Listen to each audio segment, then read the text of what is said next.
In the headlines, ban on importation of Indomie noodles generates reaction from consumers. Police arrest suspended Adamawa residents electoral commissioner. Lawmakers summon foreign affairs minister, others over Sudan crisis. And on the international scene, fighting rages in Sudan as UN agencies warn of humanitarian catastrophe. Hello and welcome to Trust TV News Updates. I am Sumaya Abubakar.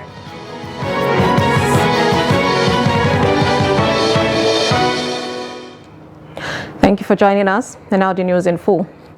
The National Agency for Food and Drug Administration has control, of course, NAFDAC has denied the reports of banning Indomie instant noodles and has assured customers and consumers that the product is safe for consumption. Speaking on Tuesday, the Director General of the agency, Mojisola Adeyeye, said Indomie has been on the government's prohibition list for many years to encourage local manufacturing, adding that NAFDAC has registered several local manufacturers who produce safe Indomie noodles for consumption. She also said that NAFDAC will begin random sampling of Indomie noodles, including the seasoning from the production facilities, to ascertain their safety levels for consumption.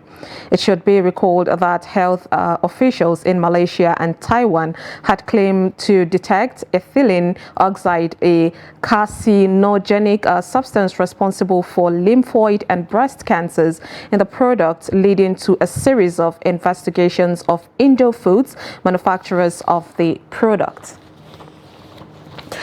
Also, mixed reactions have continued to trail the ban of Indomie special chicken flavor noodles by the National Agency for Food and Drugs Administration and Control, that is the NAFDAC. Now, NAFDAC's decision followed the detection of ethylene oxide, a substance known to cause cancer, by the health institutions of Malaysia and Taiwan. In Jos, the Plateau State capital, residents are expressing, of course, divergent views on the development. Ado Musa completes the report. Although NAFDAC is yet to conclude investigation into the Indomie noodles cancer issue, the outcome of the investigation by the two countries has raised concerns, considering the danger of the disease it causes. While some Jos residents are of the opinion that a ban on the importation of the product is not a welcome idea, some say the decision is a source of concern. Indomie din nan dai naga kamar a kasan nan dai ake yin sa. This Indomie has been in existence for almost 20 years, and NAFDAC has not been able to investigate and come out with such decision. To me, government hasn't tried because many may have died of cancer. NAFDAC should have done the investigation even before permitting us to be eating any food. Ni dai ra'ayina akan wannan sanarwa da NAFDAC ta yi. It is the duty of NAFDAC to be taking this kind of decision. It is clear to me that they are doing their job. It is their responsibility to be investigating all kinds of foods that we will be eating. They have realized that the Indomie will negatively affect our health. It is a welcome idea. Wannan abin da naji gaskiya ban ji daɗi ba akan wannan abin da aka yi, amma na ji daɗi da. I'm happy that NAFDAC is investigating the food.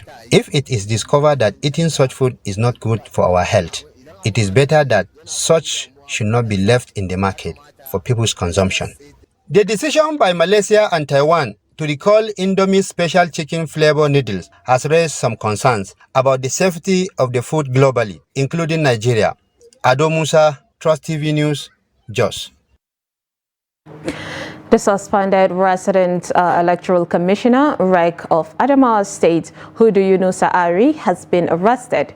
Muyiwa Adejobi, Force Public Relations Officer, confirmed Yunusa's arrest on Tuesday. He said that some of the persons who played roles in the controversy surrounding the election were also being probed. We'll bring you, more details in our subsequent bulletin. Meanwhile, residents of Katsina State have expressed divergent opinions after President Muhammadu Buhari made passionate appeal for pardon about his stewardship before his exit on May 29. Abdullahi Yamadi samples the opinion of some residents in our reports. Katsina State has its share of rising banditry and the resultant destructions and dislocations. Even though President Buhari hails from the state, Katsina is not insulated from the economic hardship the rest of the country is facing. Inflation and the Naira redesign policy have negative impacts on businesses in the state.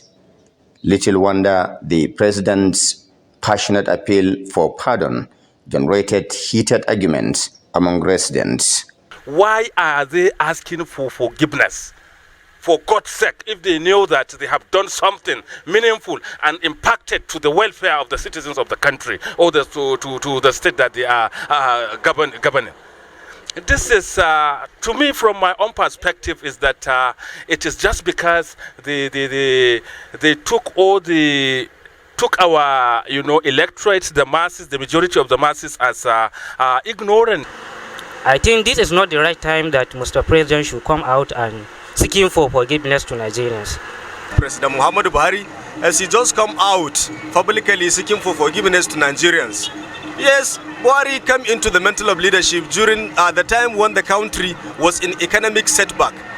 The insecurity level was high. This is in addition to uncompleted dualization of Katsina-Kano Road and 10 megawatts Lambarimi windmill electricity projects, among many other promises by the government.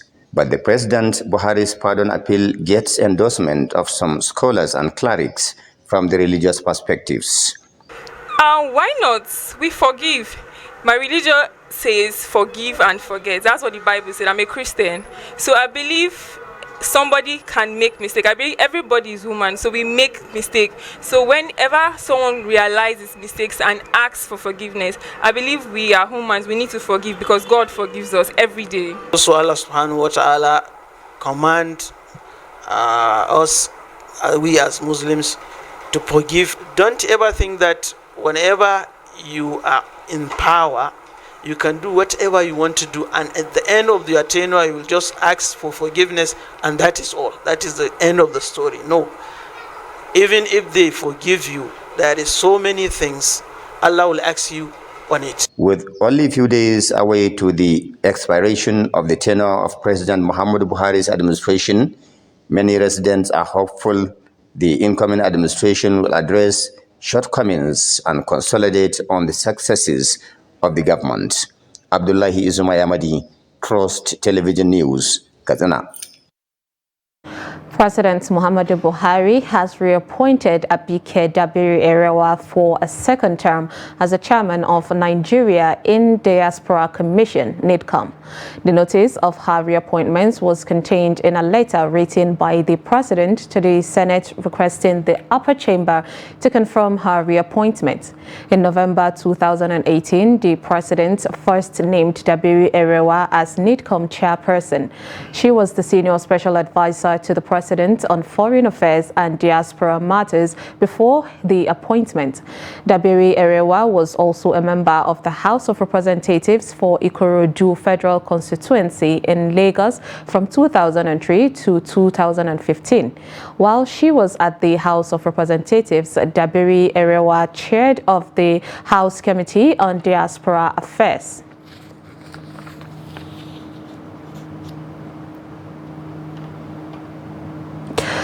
Rivers State Governor Nyesom Wike has declared Wednesday as a public holiday to enable the people of Rivers State give the president-elect Bola Ahmed Tinubu a rousing welcome.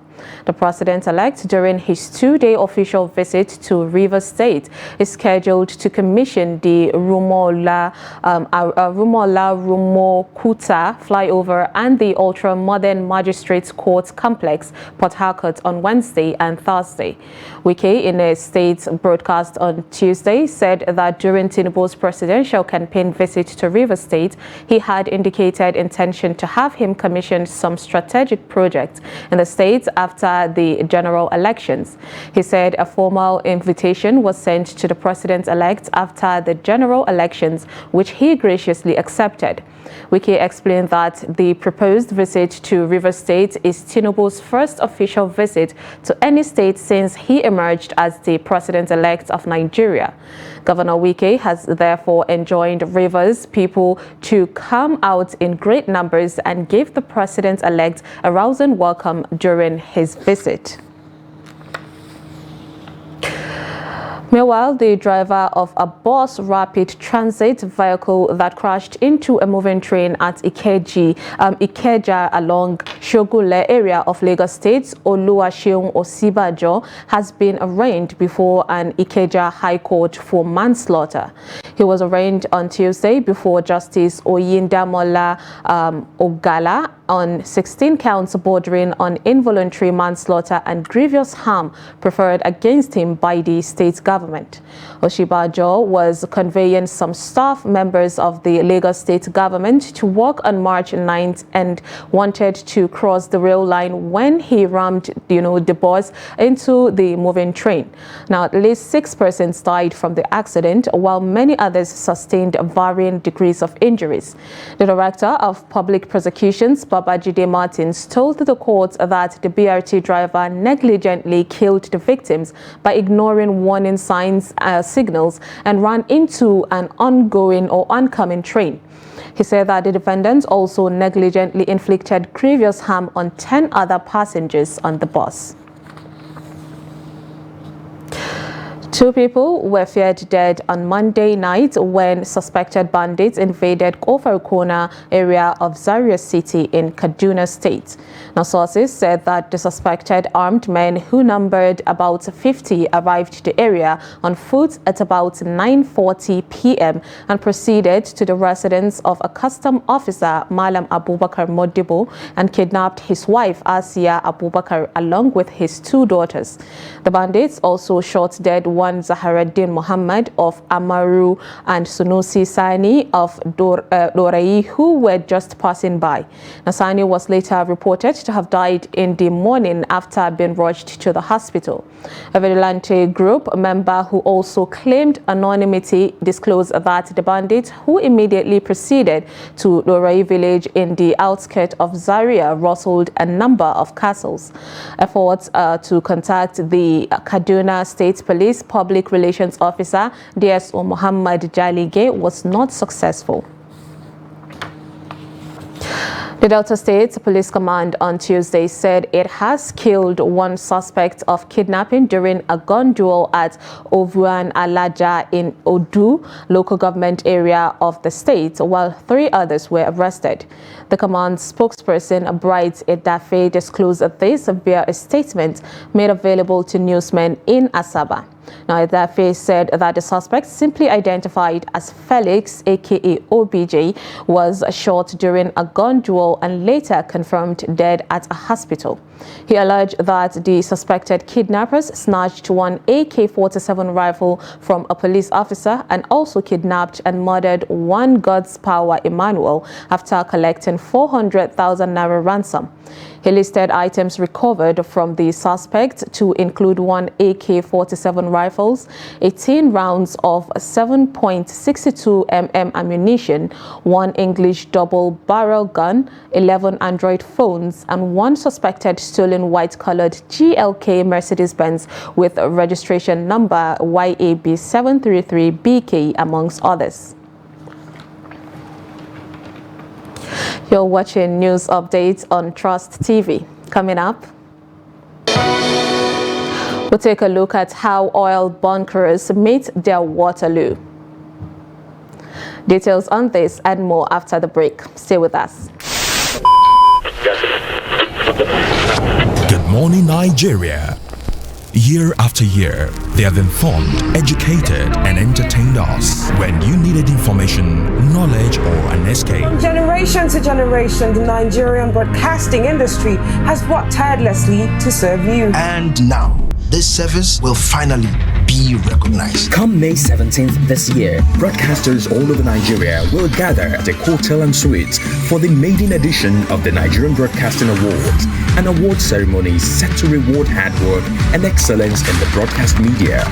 Voting starts on 20th April and ends on 4th May 2023. Visit www.tnbawards.ng to vote now. They've served and they're still serving. It's time we say thank you. This award is organized by the Broadcasting Organizations of Nigeria.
Trust TV, documenting the Nigerian story.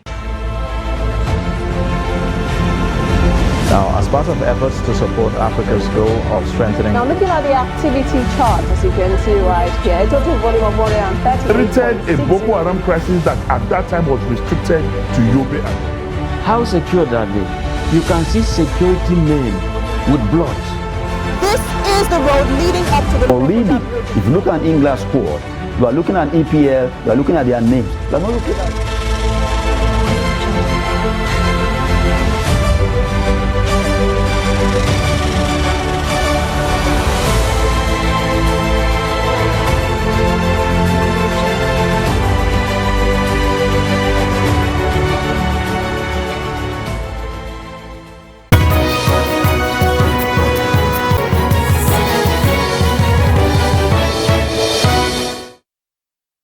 Welcome back. If you're just joining us, this is Trust TV News Update, and here is a recap of our top stories. We brought you ban on importation of Indomie noodles generates reactions from consumers. And police arrest suspended Adamawa resident electoral commissioner. Now moving on to more stories, Kano State Police Command has vowed to employ all available resources towards identifying the drivers of crime escalation across the state. While addressing officers and men of the command, the newly posted Commissioner of Police, Mohammed Gumel, promised to lead the command on community partnership without robust intelligence gathering. Trust TV's correspondent Idris Jabrin reports. Arriving the headquarters of Kano Command of the Nigeria Police Post in Bompai, CP Mohammed Gumel was received by the Deputy Police Commissioners and other senior officers of the command in Kano State.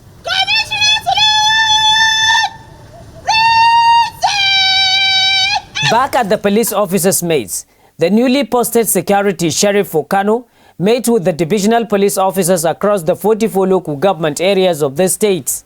It will be my priority to drive the State Police Command on the pathway of improving the deployment of intelligence assets for the gathering of reliable evidence and application of the right technology in fighting all forms of criminal activity.